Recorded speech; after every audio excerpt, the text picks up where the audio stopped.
সম্প্রতি মিয়ানমারের সাগাইং অঞ্চলের কানবালো উপশহরে গেরিলা হামলা চালায় পিপলস ডিফেন্স অর্গানাইজেশন। এতে নিহত হন সেনা ও পুলিশের বেশ কয়েকজন সদস্য।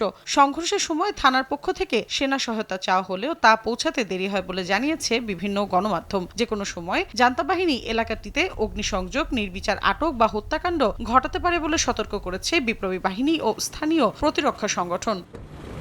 মিয়ানমারের অভ্যন্তরীণ সংঘাতে বাস্তুচ্যুতদের ঢল সামলাতে হিমশিম খাচ্ছে থাইল্যান্ড। স্থানীয় শ্রমবাজারে শরণার্থীদের প্রবেশ গভীর প্রভাব ফেলেছে দেশটির অর্থনীতিতে। কম মজুরিতে শ্রম বিক্রি করছে মিয়ানমার থেকে যাওয়া অভিবাসীরা।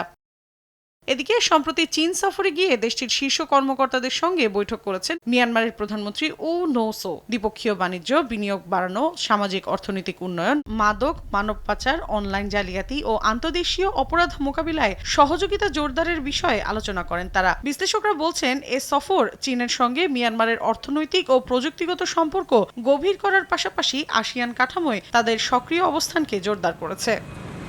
মৌসুমী সাথী, সময় সংবাদ।